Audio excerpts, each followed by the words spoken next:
الحمد للہ رب العالمین والعاقبۃ للمتقین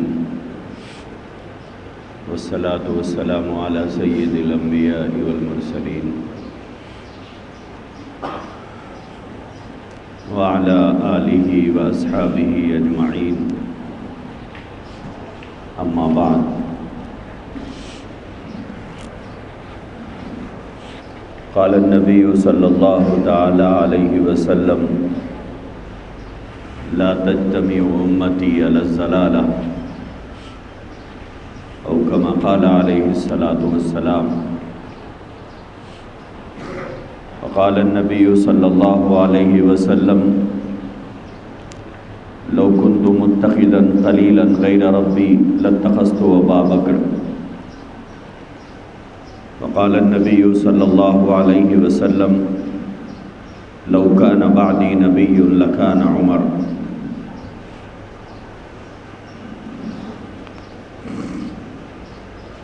بزرگان محترم، عزیزان گرامی، گزشتہ جمعہ میں نے بتایا تھا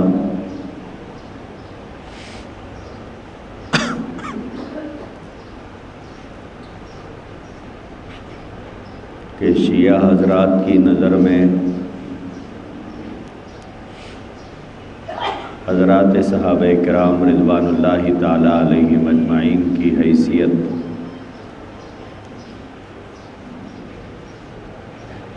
شیعہ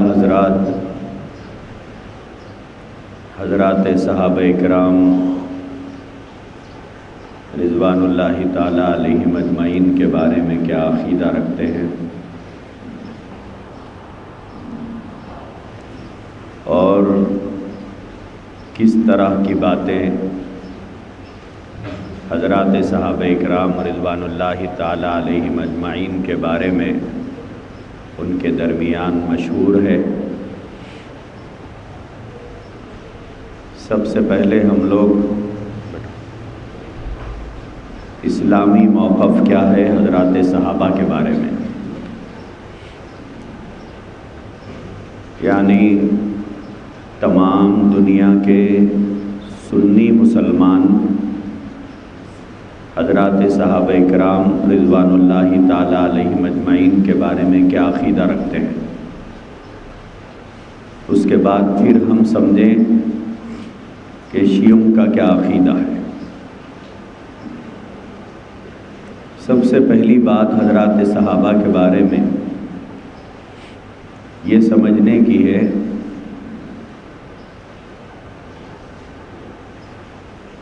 کہ نہ ہم نے اللہ کو دیکھا ہے، نہ ہی ہم نے اللہ کے رسول کو دیکھا ہے صلی اللہ علیہ وسلم۔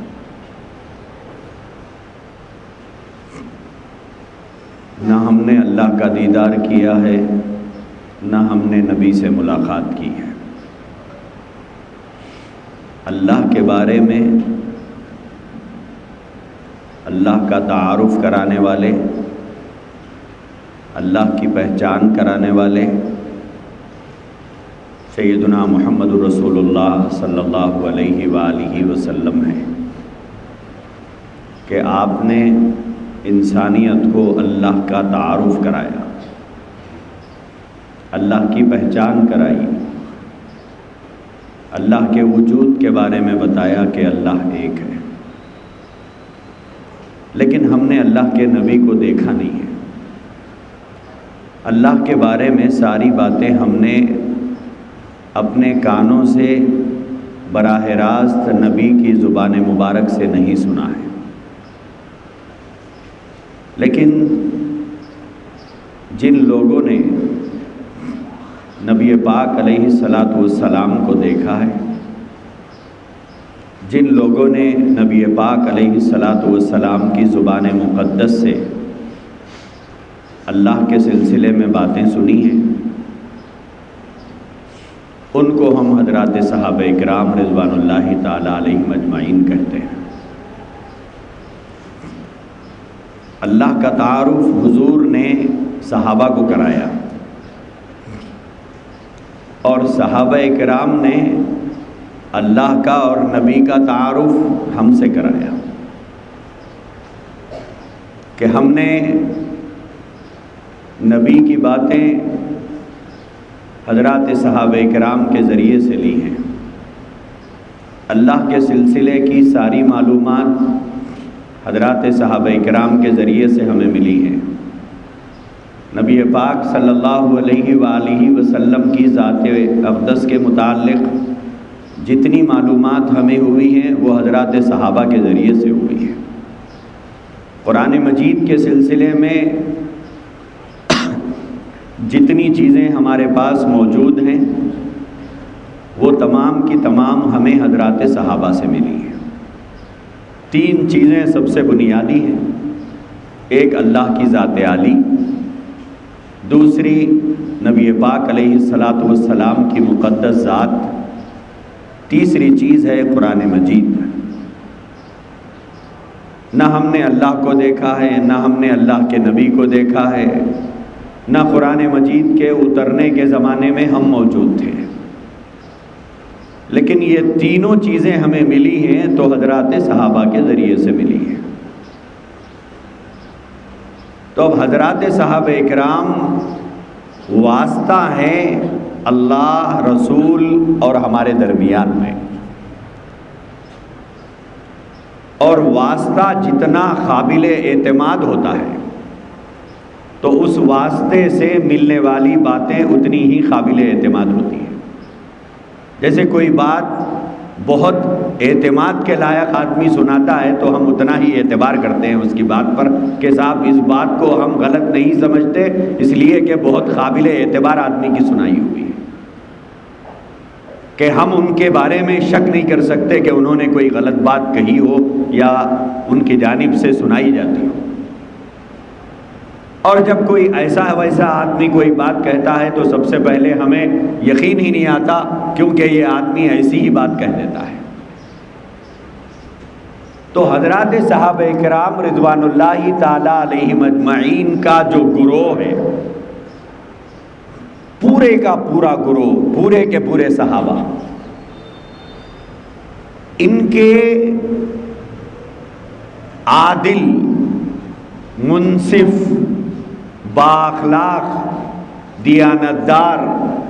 امانتدار ہونے کی گواہی کس کی معتبر ہے؟ کہ کون گواہی دے تو ہم اعتبار کریں کہ صاحب ان کے بارے میں کسی قسم کا شک نہیں کیا جا سکتا ہے۔ تمام گواہیوں کو، ایک گواہیاں تو وہ ہے جو صحابہ کے گزر جانے کے بعد جن لوگوں نے صحابہ کو دیکھا ہے ان کی بھی ہے، جن لوگوں نے صحابہ سے ملا ہے ان کی بھی ہے، جن لوگوں نے صحابہ سے پڑھا ہے ان کی بھی ہے، جن لوگوں نے صحابہ سے دین سیکھا ہے ان کی بھی گواہیاں ہیں۔ اور اس سے اگر اوپر جائیں تو صحابہ کی صحابہ کے بارے میں گواہیاں ہیں کہ آپس میں ایک دوسرے کی دیانت اور امانت کے تعلق سے انہوں نے گواہیاں دی ہیں۔ اور ایک ہے، اس سے اوپر جائیں تو اللہ کے نبی کی حضرات صحابہ کے بارے میں گواہیاں ہیں، اور اس سے اوپر اگر جائیں تو اللہ کی صحابہ کے بارے میں گواہیاں ہیں۔ ایک تو صحابہ کو دیکھنے والوں کی گواہیاں ہیں، دوسرے صحابہ کی آپس میں ایک دوسرے کے متعلق گواہیاں ہیں،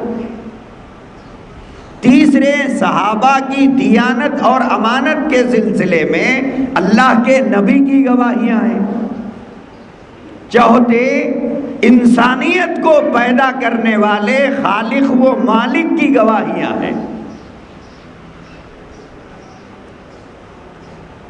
قرآن مجید میں اللہ تبارک و تعالیٰ نے صحابہ کی جو تعریف فرمائی ہے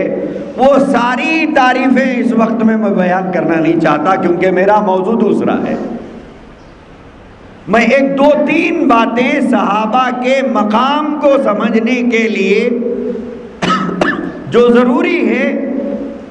اور اللہ کی گواہی کو بہت زیادہ مقدار میں سنانے کی بھی ضرورت نہیں ہے. اللہ تبارک و تعالیٰ نے صحابہ کرام کے بارے میں قرآن کریم میں پہلی بات یہ ارشاد فرمائی اولئک ھم الراشدون. اللہ نے فرمایا کہ یہ پورے صحابہ ہدایت یافتہ ہیں، یہ پورے ہدایت یافتہ ہیں. ایک دوسرے مقام پر اللہ تبارک و تعالیٰ نے فرمایا اولئک حزب اللہ. اللہ نے فرمایا کہ یہ اللہ کا گروہ ہے. قرآن کریم میں ایک دوسری جگہ اللہ نے فرمایا اولئک الذین امتحن اللہ قلوبہم للتقوی، کہ تقوی اور پرہیزگاری کے اعتبار سے اللہ نے ان کے دلوں کا امتحان لے لیا ہے. ایک تیسری چوتھی جگہ اللہ نے فرمایا محمد الرسول اللہ والذین معہ اشداء علی الکفار رحماء بینہم. محمد اللہ کے رسول ہیں، والذین معہ، اور جو ان کے ساتھ ہیں، وہ ساتھ رہنے والے کون تھے؟ حضرات صحابہ تھے. ان کے بارے میں فرمایا والذین معہ اشداء علی الکفار، کفر کے معاملے میں ان کا موقف ڈھیلا ڈھالا نہیں تھا بلکہ وہ سخت موقف رکھتے تھے. رحماء بینہم، اور آپس میں ایک دوسرے پر بڑے شفیق اور رحیم ہوا کرتے تھے. اور قرآن کریم میں اللہ تبارک و تعالیٰ نے مختلف مقامات پر حضرات صحابہ کی اسلام کی خدمات کے سلسلے میں خوش ہو کر اللہ تبارک و تعالیٰ نے ان کی مغفرت کا اعلان فرمایا. جیسے ہم عشرہ مبشرہ کے بارے میں جانتے ہیں کہ بھئی یہ 10 صحابہ کرام ہیں جو جنتی ہیں، جیسے حضرت ابو بکر و عمر، عثمان و علی، طلحہ و زبیر، سعد و سعید، حضرت عبد الرحمن ابن عوف اور حضرت ابو عبیدہ ابن الجراح. یہ 10 صحابہ ہیں جن کو ہم جانتے ہیں کہ عشرہ مبشرہ ہیں، کہ جن کو جنت کی بشارت دنیا میں دے دی گئی. اسی طرح سے جنگ بدر میں شریک ہونے والے حضرات صحابہ جن کی مغفرت کا اعلان کیا گیا. اسی طرح صلح حدیبیہ کے موقع پر بیعت رضوان جو پیش آئی تھی، 1400 صحابہ کرام اس میں شریک تھے. اللہ تبارک و تعالیٰ نے ان کی مغفرت کا اعلان کیا. اور صحابہ کرام میں بعض صحابہ کو بتا کر اللہ کے نبی نے فرمایا ابھی ایک شخص تمہارے سامنے سے گزرے گا، اگر کسی کو جنتی کو دیکھنے کی آرزو ہے تو اب گزرنے والے شخص کو دیکھو. فلاں وقت میں فرمایا کہ اب ایک سامنے سے تمہارے سامنے سے ایک آدمی جائے گا، اگر کسی کو جنتی کو دیکھنے کی آرزو ہو تو اس کو دیکھو. اس طرح الگ الگ وقتوں پر الگ الگ موقعوں پر اللہ کے نبی نے مختلف صحابہ اکرام رضوان اللہ تعالی علیہم اجمعین کے لیے جنت کی بشارتیں سنائی. اللہ تبارک و تعالیٰ نے قرآن کریم میں ایک جگہ پر ارشاد فرمایا کہ رضی اللہ عنہم ورضوا عنہ. پورے صحابہ کو ملا کر اللہ نے فرمایا کہ اللہ ان سے راضی ہو گیا. پوری دنیا کے مسلمان جو صحابہ کے بعد سے پیدا ہو کر قیامت تک جتنے مسلمان آئیں گے، ان سے اللہ راضی ہوا یا نہیں ہوا یہ میدان محشر میں معلوم ہوگا، یہ وہاں جانے کے بعد معلوم ہوگا. صحابہ کے بعد سے جتنے مسلمان پیدا ہوئے ان کے بارے میں اللہ راضی ہے یا نہیں ہے یہ خبر کب ملے گی؟ جب میدان محشر قائم ہوگا اور حساب و کتاب ہوگا. لیکن صحابہ کے بارے میں یہ اللہ نے کنفرم کر دیا کہ میں ان سے راضی ہو گیا اور وہ مجھ سے راضی ہو گئے، یعنی وہ مجھ سے راضی ہیں، میں ان سے راضی ہوں. اور جہاں جہاں اللہ تبارک و تعالیٰ نے حضرات صحابہ کا ذکر فرمایا عموم کے ساتھ فرمایا کہ میں ان سے راضی ہوں. اب آپ اس کے بعد بتائیے کہ کسی شخص کو کیا یہ حق پہنچتا ہے کہ وہ حضرات صحابہ کرام کے بارے میں انگلی اٹھائے؟ نہیں بولے اللہ کے نبی کی وفات کے بعد کچھ ایسے حالات ہوئے تھے، کیا ایسے حالات ہوئے تھے، ویسے حالات ہوئے تھے؟ اللہ نہیں جانتا تھا یہ حالات؟ جتنی جھوٹی سچی باتیں حضرات صحابہ کے بارے میں منسوب کر کے کتابوں میں جمع کی گئی ہیں، کیا اللہ کو نہیں معلوم تھا کہ نبی کے بعد یہ لوگ ایسے ہو جائیں گے، ویسے ہو جائیں گے؟ اللہ تو قیامت تک کے حالات کو جانتا ہے، اللہ علیم اور خبیر ہے۔ لہذا حضرات صحابہ کے اوپر سب سے زیادہ کیچڑ اچھالنے والا طبقہ شیعوں کا ہے، اور حضرات صحابہ کرام کے دامن کو داغدار کرنے والا طبقہ شیعوں کا ہے۔ اب آپ سوچ کے دیکھیے کہ اگر حضرات صحابہ کے دامن کو داغدار کیا جائے، ان کے کیریکٹر کو اچھالا جائے، ان کے کیریکٹر پر انگلی اٹھائی جائے، ان کی دیانت پر انگلی اٹھائی جائے، ان کی امانت پر انگلی اٹھائی جائے، ان کی صداقت پر انگلی اٹھائی جائے، ان کی تقویٰ و پرہیزگاری پر انگلی اٹھائی جائے، تو کیا ان سے ملنے والے دین کے بارے میں ہم اعتماد رکھ سکتے ہیں کہ انہوں نے پوری دیانت اور امانت کے ساتھ دین کو صحیح پہنچایا ہو؟ جب ان کی ذات ہی پر الزامات تھوپے گئے ہوں اور ان کی ذات ہی کو متہم کر دیا گیا ہو، ان کی ذات ہی کو شک کے دائرے میں لا دیا گیا ہو، تو اب انہی سے تو قرآن ملا، انہی سے تو نبی کی تعلیمات ملی، انہی سے تو اسلام ملا۔ تو جب ان کی ذات ہی کو برا کہا گیا، ان کی دیانت اور امانت کو شک کے دائرے میں لا لیا گیا، تو کیا اب ان سے ملنے والی چیزیں قابل اعتبار ہو سکتی؟ قابل اعتبار نہیں ہو سکتی۔ اللہ کے نبی علیہ السلام نے صحابہ کرام میں بعض صحابہ کی بڑی فضیلتیں بیان کی ہیں، اور قرآن کریم میں بھی اللہ تبارک و تعالیٰ نے ابتدائے اسلام میں جو صحابہ شریک تھے، جنہوں نے ابتدا میں اسلام لایا تھا اور بہت زیادہ قربانیاں دی تھی، جو ان کا بھی تذکرہ الگ سے قرآن میں فرمایا، جیسے والسابقون الاولون من المہاجرین والانصار والذین اتبعوہم بإحسان،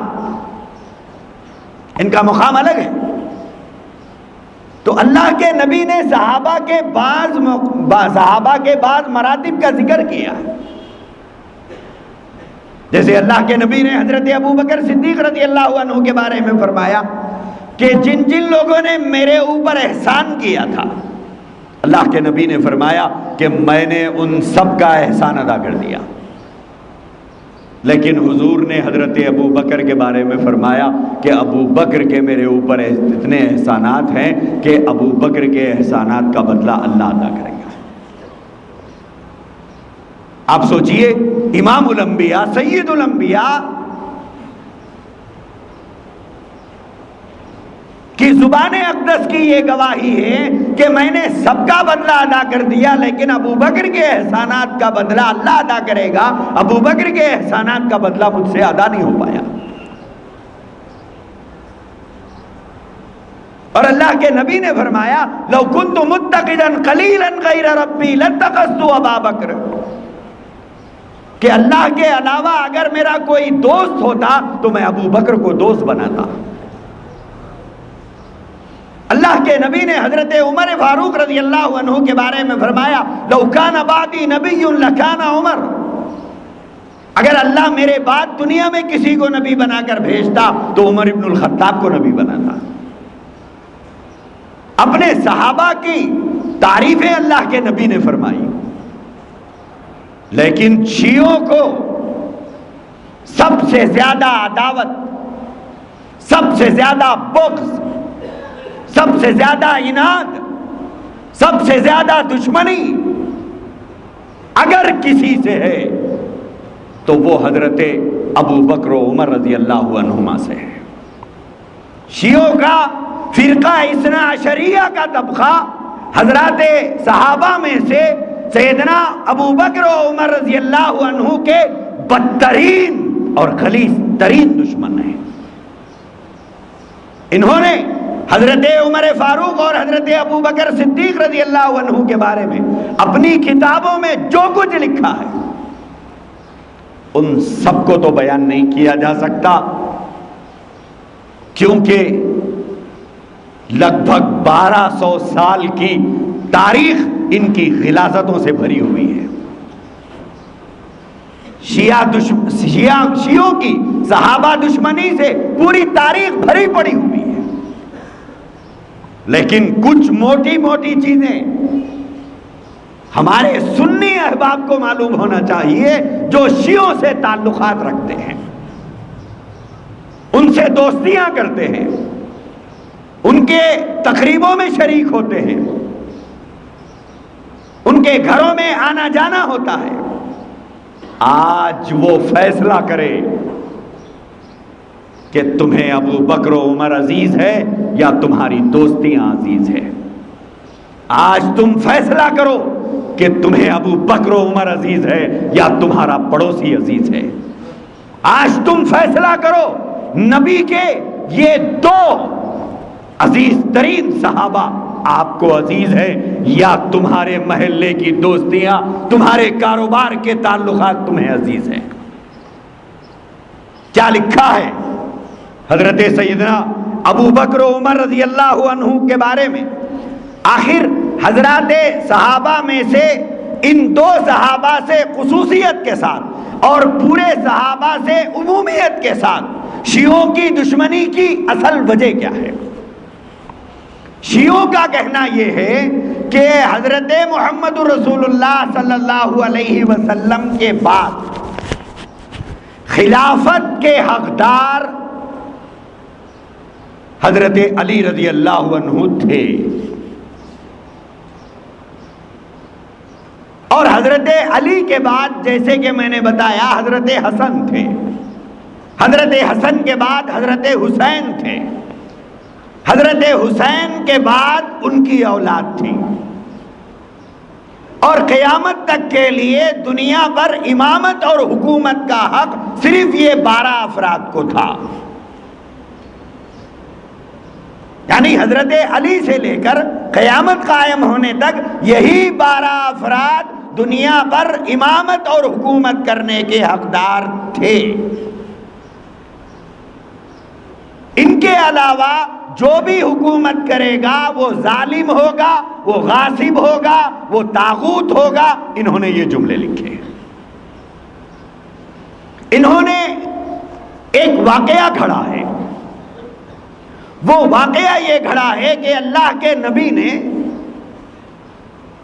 حجۃ الوداع سے واپسی کے موقع پر غدیر قم کے مقام پر حضرت علی رضی اللہ تعالیٰ عنہ کی امامت اور خلافت کا اعلان کیا تھا کہ میرے بعد میرا وصی علی ہوں گے۔ غدیر خم کا واقعہ چھایا رہتا ہے پوری شیعہ تقریروں میں، غدیر قم کا واقعہ چھایا رہتا ہے پوری شیعہ تاریخ میں۔ آخر یہ غدیر قم کا واقعہ ہے کیا؟ بات دراصل یہ ہے کہ اللہ کے نبی علیہ السلام حج سے فارغ ہونے کے بعد جب واپس ہو رہے تھے تو اس سے پہلے کچھ احباب سے اللہ کے نبی نے حضرت علی رضی اللہ عنہ کے بارے میں کچھ تبصرہ کرتے ہوئے سنا تھا، جو حضرت علی رضی اللہ تعالی عنہ کی شان کے خلاف باتیں تھیں،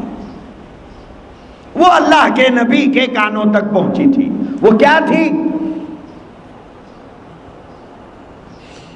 حجۃ الوداع سے 7-8 مہینے پہلے رسول اللہ صلی اللہ علیہ وسلم نے حضرت علی مرتضیٰ کو تقریباً 300 افراد کی جمعیت کے ساتھ یمن بھیجا تھا۔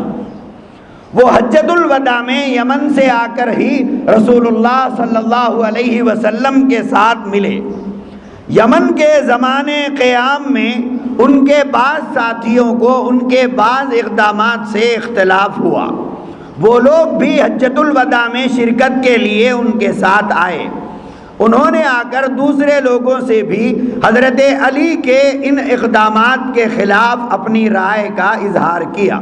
بلا شبہ یہ ان لوگوں کی غلطی تھی۔ شیطان ایسے موقعوں سے فائدہ اٹھا کر دلوں میں میل اور افتراق پیدا کر دیتا ہے۔ رسول اللہ صلی اللہ علیہ وسلم کو جب اس صورتحال کا علم ہوا تو آپ نے ضرورت محسوس فرمائی کہ حضرت علی کو اللہ تعالیٰ کی طرف سے مقبولیت و محبوبیت کا جو مقام حاصل ہے اس سے لوگوں کو آگاہ فرمائیں اور اس کے اظہار کے اعلان کا اہتمام فرمائیں۔ اسی مقصد سے آپ نے وہ خطبہ دیا جس میں اللہ کے نبی نے ارشاد فرمایا من کنت مولاہ فعلی مولا۔ عربی زبان میں مولا کے معنی آقا کے بھی ہیں، غلام کے بھی ہیں، آزاد کردہ غلام کے بھی ہیں، حلیف کے بھی ہیں، مددگار کے بھی ہیں، دوست اور محبوب کے بھی ہیں۔ رسول اللہ صلی اللہ علیہ وسلم کے اس ارشاد میں وہ اس معنی میں استعمال ہوا ہے، اور اس حدیث میں آخری دعائیہ جملہ اس کا واضح قرینہ ہے۔ رسول اللہ صلی اللہ علیہ وسلم کے اس ارشاد کا حاصل یہ ہے کہ میں جس کا محبوب ہوں علی بھی اس کے محبوب ہیں، کہ مجھ سے جو محبت کرتا ہے اسے چاہیے کہ وہ علی سے محبت رکھے، لہذا جو مجھ سے محبت کرے اس کو چاہیے کہ وہ علی سے بھی محبت کرے۔ آگے آپ نے دعا فرمائی اے اللہ جو بندہ علی سے محبت و موالات کا تعلق رکھے تو اس سے محبت و موالات کا معاملہ فرما، اور جو علی سے عداوت رکھے تو اس کے ساتھ عداوت کا معاملہ فرما۔ یہ ہے اصل واقعہ جس سے حضرت علی رضی اللہ تعالیٰ عنہ پر جو تہمتیں لوگوں نے لگائی تھی اس کو اللہ کے نبی صاف کرنا چاہتے تھے۔ جو حضرت علی رضی اللہ تعالیٰ عنہ سے بدگمان ہو گئے تھے یا حضرت علی رضی اللہ تعالیٰ عنہ کے مقام اور منصب کا خیال کیے بغیر حضرت علی رضی اللہ تعالیٰ عنہ پر جو انگشت نمائی کی تھی اس کو حضرت علی پر سے ہٹانا چاہتے تھے، اور حضرت علی کے مقام کو اعتراض کرنے والوں پر ظاہر کرنا چاہتے تھے کہ تم کیا اعتراض کر رہے ہو علی پر، علی کا مقام تمہیں کیا معلوم ہے۔ یہ کہہ کر اللہ کے نبی نے فرمایا جو مجھ سے محبت کرتا ہے اسے چاہیے کہ وہ علی سے محبت کرے۔ اللہ کے نبی نے فرمایا جو علی سے عداوت رکھتا ہے گویا وہ مجھ سے عداوت رکھتا ہے۔ اللہ کے نبی نے حضرت علی کا مقام واضح کیا۔ غدیر قم کے مقام پر اللہ کے نبی نے جو خطبہ دیا تھا اس خطبے میں اتنی بات ہوئی تھی کہ حضرت علی رضی اللہ تعالیٰ عنہ کو کھڑے فرما کر اللہ کے نبی نے صحابہ اور ان لوگوں کے سامنے جنہوں نے اعتراض کیا تھا اللہ کے نبی نے ان کے سامنے یہ کیا۔ اس واقعے کے تقریباً 80 دن کے بعد رسول اللہ صلی اللہ علیہ وسلم کا وصال ہو جانے پر اب شیعہ کہتے ہیں کہ سب نے علی کو چھوڑ کر حضرت ابو بکر کو آپ کے خلیفہ و جانشین کی حیثیت سے امت کا دینی و دنیاوی سربراہ اور حاکم بنا لیا، اور سب نے ان سے بیعت کر لی۔ ان سب نے اللہ و رسول سے غداری کی اور سب کافر اور مرتد ہو گئے، خاص کر خلفائے ثلاثہ حضرت ابو بکر، حضرت عمر، حضرت عثمان، جن سے رسول اللہ صلی اللہ علیہ وسلم نے خصوصیت کے ساتھ عہد و اقرار لیا تھا، خود اپنے دست مبارک پر سب سے پہلی بیعت لی تھی۔ شیعوں نے یہ لکھا ہے کہ حضرت علی رضی اللہ عنہ کو غدیر خم کے مقام پر کھڑا کر کے حضرت علی کے ہاتھ پر بیعت لی تھی حضرت ابو بکر سے، حضرت عمر سے، حضرت عثمان سے کہ بیعت کرو علی پر، علی کے ہاتھ پر، اور کہو السلام علیکم یا امیر المؤمنین، یہ جملے کہے تھے۔ یہ شیعوں کی کتابوں میں لکھا ہے، حالانکہ اسلامی کتابوں میں ایسی کوئی بات لکھی ہوئی نہیں ہے۔ اللہ کے نبی نے غدیر قم کے مقام پر جو خطبہ دیا تھا اس کی وجہ میں نے بتائی کہ حضرت علی پر اعتراض کرنے والوں کو تنبیہ کرنا تھا کہ تم علی پر اعتراض مت کرو، علی کا اللہ کے پاس بڑا مقام ہے۔ لیکن اسی واقعے کو انہوں نے بنیاد بنا کر کہا کہ نہیں، اللہ کے نبی نے حضرت علی کی خلافت کا اعلان کیا تھا، حالانکہ اللہ کے نبی نے وہاں پر حضرت علی کی خلافت کا اعلان نہیں فرمایا تھا۔ لہذا حضرت ابو بکر و عمر و عثمان رضوان اللہ تعالی علیہم اجمعین سے ان کی عداوت کی اصل بنیاد جو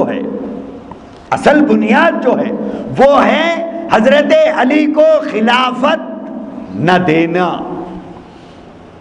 کہ ابو بکر و عمر و عثمان اور باقی پورے صحابہ نے حضرت ابو بکر کے ہاتھ پر بیعت کر کے رسول سے غداری کی، علی سے غداری کی۔ لہذا شیعوں کا کہنا یہ ہے کہ اللہ کے نبی کے بعد یہ سب کے سب کافر ہو گئے تھے۔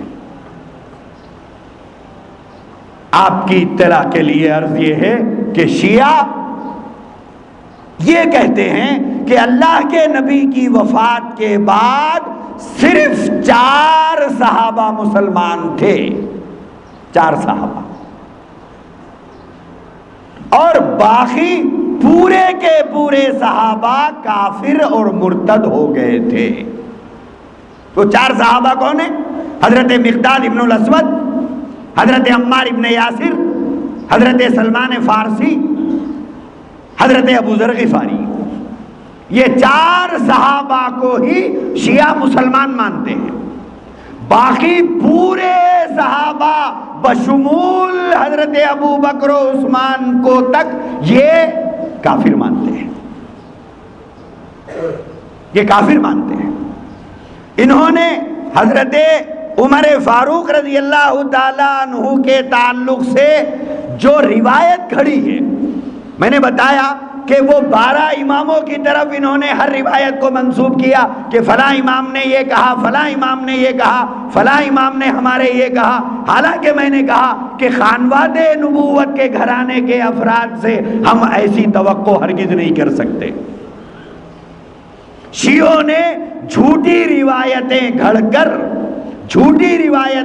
کر انہوں نے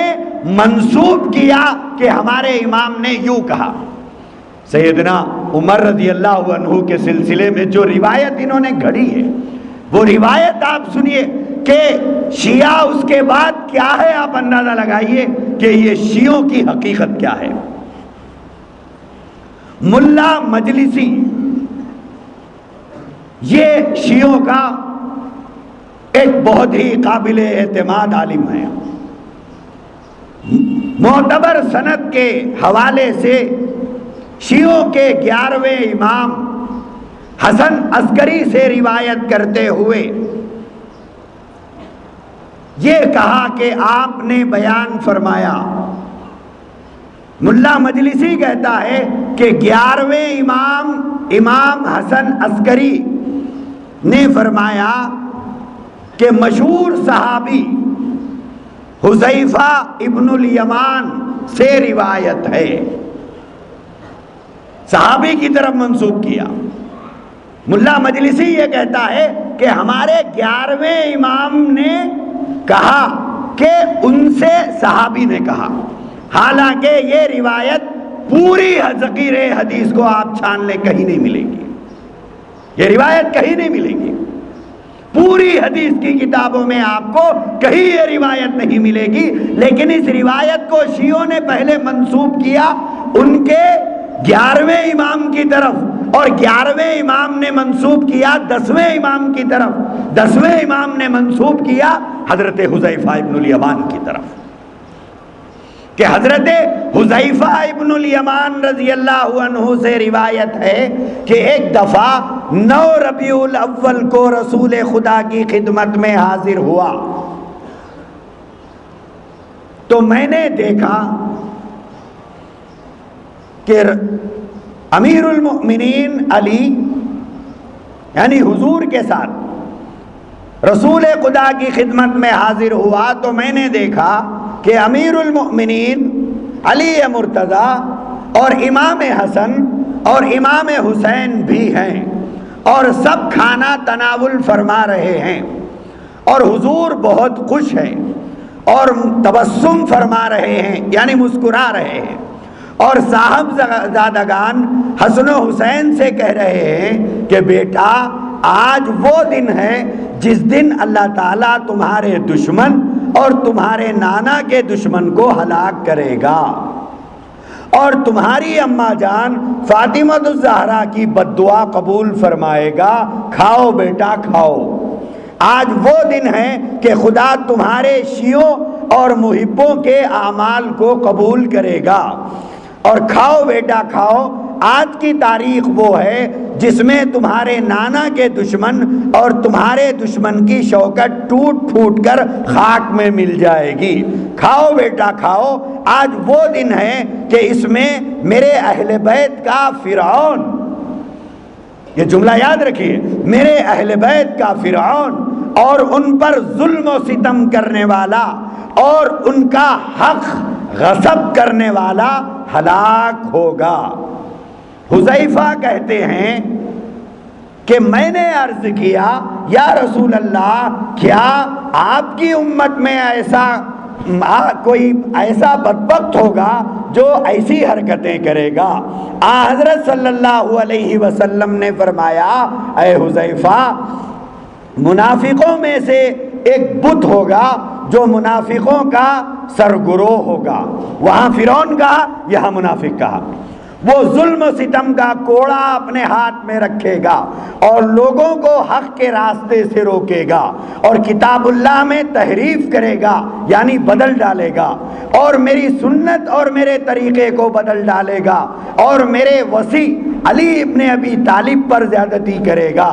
اور میری بیٹی فاطمہ کو اس کے حق سے محروم کرے گا، تو میری بیٹی اس پر لعنت اور بد دعا کرے گی، حق تعالیٰ اس کی لعنت اور بد دعا کو قبول فرمائے گا۔ حذیفہ کہتے ہیں کہ میں نے عرض کیا یا رسول اللہ، آپ یہ دعا کیوں نہیں کرتے کہ خدا اس ظالم اور فرعون کو آپ کی زندگی ہی میں ہلاک کر دے؟ آپ صلی اللہ علیہ وسلم نے فرمایا، اے حذیفہ، میں مناسب نہیں سمجھتا کہ اللہ کی قضا و قدر کے فیصلے میں دخل دوں اور جو کچھ علم الہی میں طے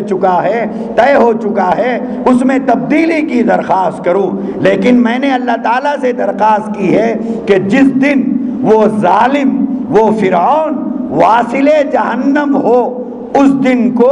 دوسرے تمام دنوں پر فضیلت دی جائے تاکہ اس دنیا کا احترام میرے شیعان اہل بیت میں ایک سنت ہو جائے، ایک سنت بن جائے۔ تو اللہ تعالیٰ نے وہی فرمائی کہ میرے علم قدیم میں طے ہو چکا ہے کہ آپ کو اور آپ کے اہل بیت کو غصب کرنے والے منافقوں کی طرف سے طرح طرح کی تکلیفیں اور مشقتیں پہنچے گی۔ اے محمد، علی کو تمہارا مرتبہ انہی تکلیفوں کی وجہ سے عطا کیا گیا۔ جملہ دیکھیے، علی کو تمہارا مرتبہ، علی کو تمہارا مرتبہ یعنی حضور کا مرتبہ دیا گیا حضرت علی کو۔ علی کو تمہارا مرتبہ ان تکلیفوں کی وجہ سے عطا کیا گیا جو ان کا حق غصب کرنے والے اس امت کے فرعون کی طرف سے ان کو پہنچیں گی۔ میں نے ساتوں آسمان کے فرشتوں کو حکم دیا ہے کہ جس دن وہ مارا جائے گا اس دن اہل بیت کے شیعان اور محبان کے لیے عید منائیں۔ یعنی اللہ نے آسمان پر فرشتوں کو حکم دیا کہ وہ ظالم اور فرعون جس دن مرے گا تو آسمان کے فرشتے اس دن شیعوں کے لیے عید منائیں گے، اور میں بندوں کے اعمال لکھنے والے فرشتوں کو حکم دیا ہے کہ اس دن کا کے احترام میں اس روز سے 3 دن بعد تک لکھنے سے قلم کو روکے رکھیں، کسی زانی، شرابی، چور، ڈاکو وغیرہ کا کوئی گناہ نہ لکھیں۔ اے محمد 3 دن تک گناہوں کی یہ عام چھٹی اور اجازت تمہارے اور تمہارے وصی یعنی ولی علی کے احترام میں دی گئی ہے۔ اے محمد اس دن کو میں نے تمہارے لیے اور تمہارے اہل بیت کے لیے اور ان کے متبعین یعنی یہ شیعہ اور محبین کے لیے روز عید قرار دیا، اور مجھے قسم ہے اپنے عزت و جلال کی، جو شخص اس دن عید منائے گا میں اس کو عرش کا طواف کرنے والے فرشتوں کے برابر ثواب عطا کروں گا۔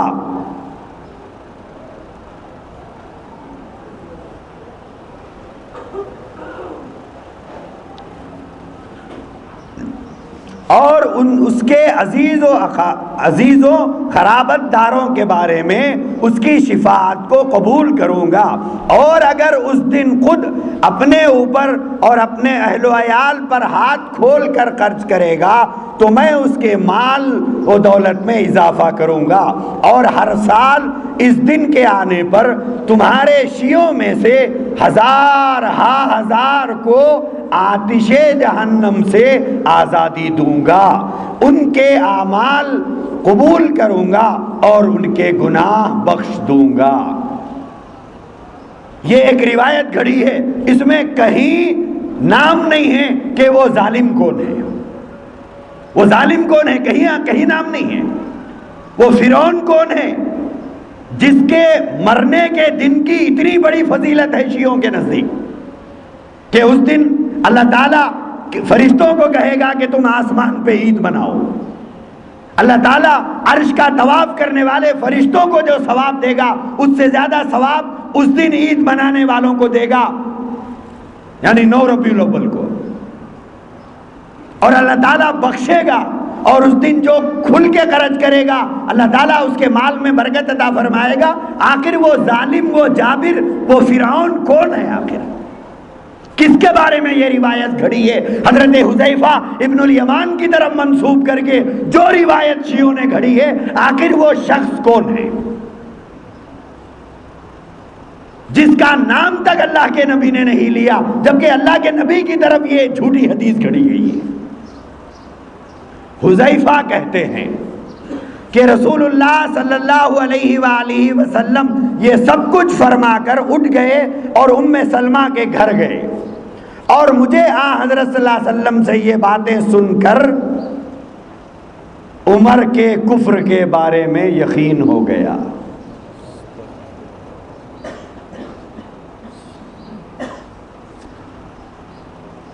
یہ ساری باتیں ان کمینوں نے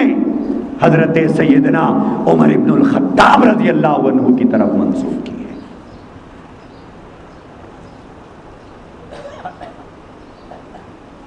کیا حضرت عمر رضی اللہ عنہ کی ذات کا یہ مقام ان کے نزدیک؟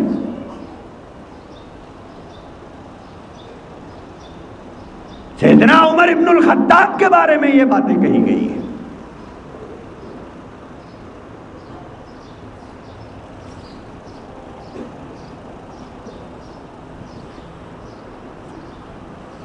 یہاں تک کہ رسول خدا صلی اللہ علیہ وسلم کی وفات کے بعد میں نے دیکھ لیا کہ اس نے کیا کیا فتنے برپا کیے، اور اپنے اندر کے کفر کو اس نے ظاہر کر دیا، اور دین اسلام سے برگشتہ ہو گیا، اور امامت و خلافت غصب کرنے کے لیے انتہائی بے حیائی سے کام لیا، اور قرآن کو بدل ڈالا، اور کاشانہ وحی و رسالت یعنی نبی پاک صلی اللہ علیہ وسلم کے مقدس گھر میں آگ لگائی، اور یہود و نصارہ اور مجوسیوں کو راضی اور خوش کیا، اور نور نظر مصطفیٰ فاطمۃ الزہرا اور تمام ہی اہل بیت کو ناراض کیا اور امیر المؤمنین یعنی حضرت علی کو مروا ڈالنے کی سازش اور تدبیر کی، اور خدا نے جو حلال کیا تھا اس کو حرام کیا، اور جو خدا نے حرام کیا تھا اس کو حلال کیا، اور حضرت فاطمۃ الزہرا کے چہرے اور شکم پر دروازے سے دے مارا۔ حضرت حذیفہ نے کہا پھر حق تعالیٰ نے اپنے برگزیدہ پیغمبر اور ان کی صاحبزادی کی بد دعا اس منافق کے بارے میں قبول فرمائی، اور اس کے قاتل ابو لؤلؤ ایرانی کے ہاتھ سے اس کو قتل کرایا، اور اس کے قاتل پر اللہ کی رحمت ہو۔ یہ باتیں شیعوں کی کتابوں میں لکھی ہیں۔ شیعہ غلاظت کو سمجھنے کے لیے کیا یہ ایک روایت کافی نہیں ہے؟ ہم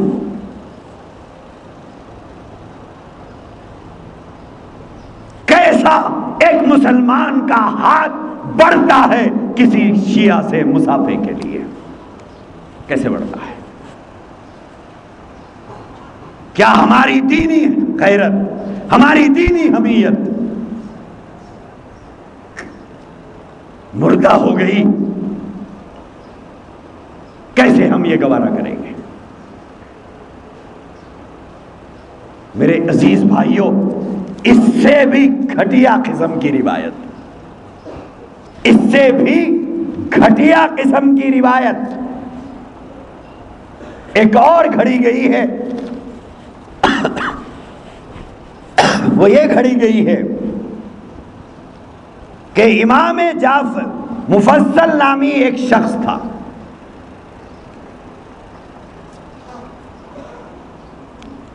مفصل نے امام جعفر صادق سے عرض کیا کہ اے میرے آقا، صاحب الامر، صاحب الامر کہتے ہیں امام مہدی غائب کو۔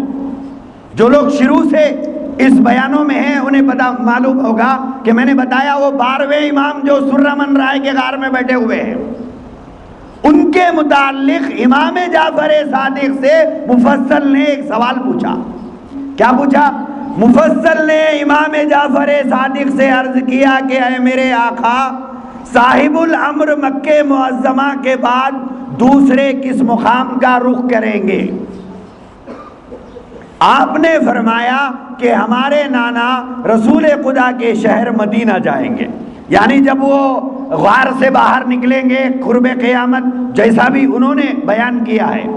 حالانکہ اس کی کوئی حقیقت نہیں ہے، لیکن شیعہ کتابوں میں ہے کہ وہ غار میں بیٹھے ہوئے ہیں، 1250 سال سے تو بیٹھے ہوئے ہیں، اور کہتے ہیں کب تک بیٹھیں گے ان کو بھی نہیں معلوم ہے، لیکن یہ معلوم ہے کہ قرب قیامت نکلیں گے۔ یہ سب اسلامی اعتبار سے سب غلط جھوٹی روایتیں ہیں، لیکن ان کے بارے میں ایک روایت گھڑا کہ آپ نے فرمایا کہ وہ ہمارے نانا رسول خدا کے شہر مدینہ جائیں گے، وہاں ان سے ایک عجیب و غریب بات کا ظہور ہوگا جو مومنین کے لیے خوشی و شادمانی کا اور کافروں و منافقوں کی ذلت و خواری کا سبب بنے گی۔ مفصل نے پوچھا کہ وہ عجیب بات کیا ہوگی؟ امام جعفر صادق نے فرمایا کہ جب وہ اپنے نانا رسول خدا کی قبر کے پاس پہنچیں گے تو وہاں کے لوگوں سے پوچھیں گے کہ لوگوں بتاؤ کیا یہ خبر ہمارے نانا رسول خدا کی ہے؟ لوگ کہیں گے کہ ہاں یہ انہی کی خبر ہے۔ پھر امام پوچھیں گے یہ اور کون لوگ ہیں جو ہمارے نانا کے پاس دفن کر دیے گئے ہیں؟ لوگ بتائیں گے کہ یہ آپ کے خاص مصاحب ابو بکر و عمر ہیں۔ حضرت صاحب الامر امام مہدی اپنی سوچی سمجھی پالیسی کے مطابق سب کچھ جاننے کے باوجود ان لوگوں سے کہیں گے ابو بکر کون تھا، عمر کون تھا، اور کس خصوصیت کی وجہ سے ان دونوں کو ہمارے نانا رسول خدا کے ساتھ دفن کیا گیا؟ لوگ کہیں گے یہ دونوں آپ کے خلیفہ اور آپ کی بیویاں عائشہ و حفصہ کے والد تھے۔ اس کے بعد جناب صاحب الامر یعنی امام مہدی غائب فرمائیں گے کہ کیا کوئی ایسا آدمی بھی ہے جس کو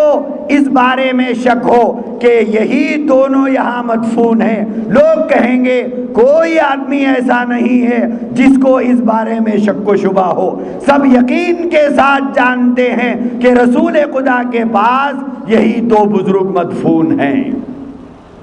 پھر 3 دن کے بعد صاحب الامر یعنی امام مہدی غائب حکم دیں گے کہ دیوار توڑ دی جائے اور ان دونوں کو ان کی قبروں سے باہر نکالا جائے۔ چنانچہ دونوں کو قبروں سے باہر نکالا جائے گا، ان کا جسم تازہ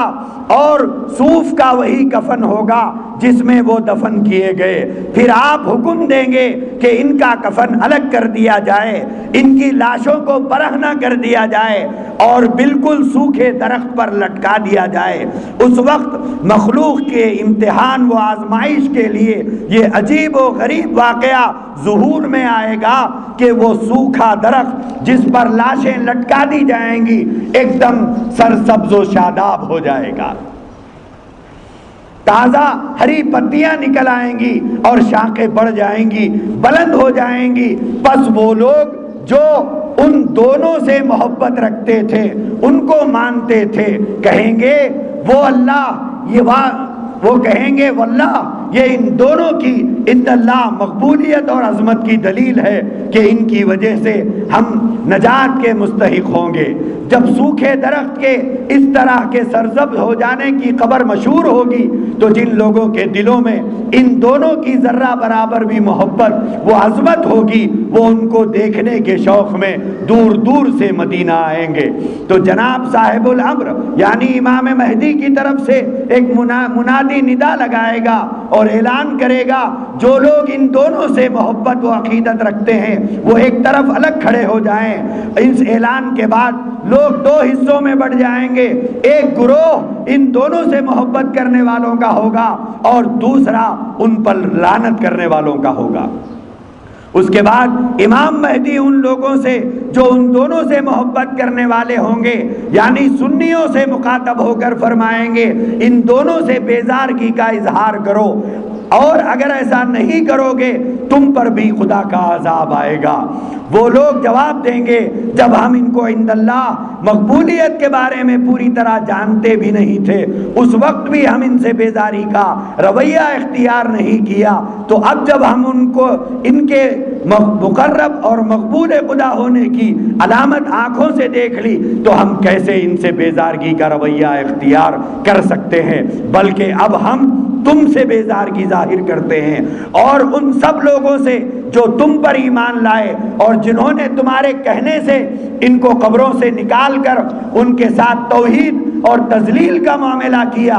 ان لوگوں کا یہ جواب سن کر امام مہدی کالی آندھی کو حکم دیں گے کہ وہ ان لوگوں پر چلے اور ان سب کو موت کے گھاٹ اتار دے۔ پھر امام مہدی حکم دیں گے کہ ان دونوں کی لاشوں کو درخت سے اتارا جائے، پھر ان دونوں کو قدرت الہی سے زندہ کریں گے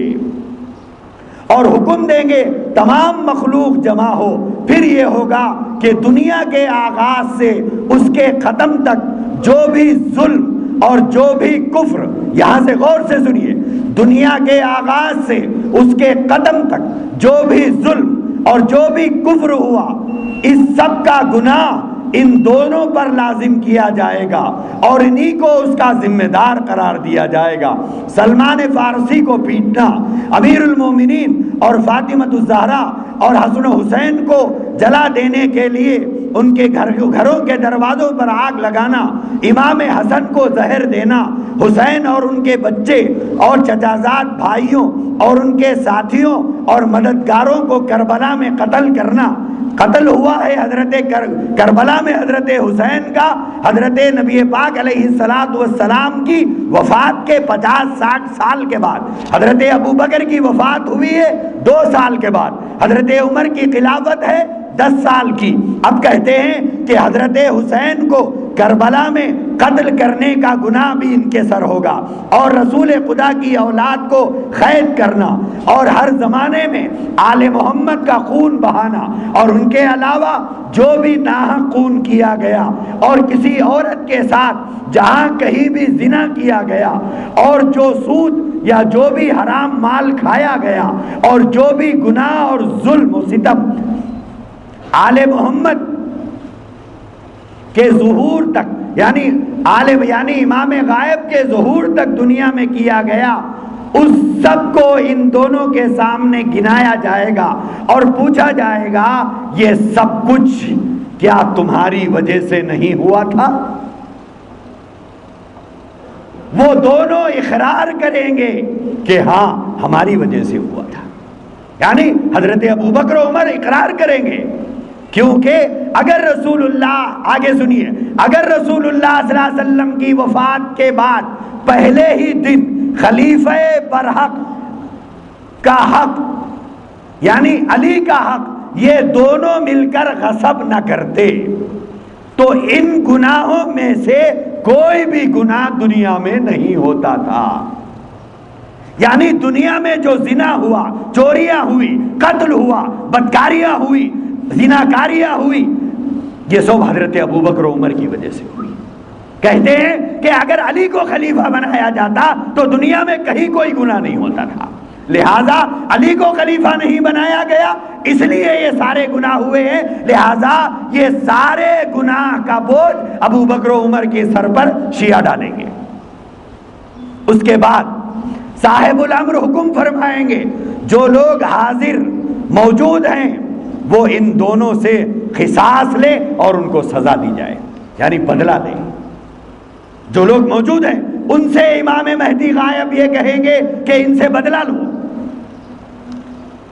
پھر صاحب الامر حکم فرمائیں گے کہ ان دونوں کو درخت پر لٹکا دیا جائے، اور آگ کو حکم دیں گے کہ زمین سے نکلے اور ان دونوں کو ماں درخت کے جلا کر راکھ کر دے، اور ہوا کو حکم دیں گے ان کی راکھ کو دریاؤں پر چھڑک دے۔ مفصل نے عرض کیا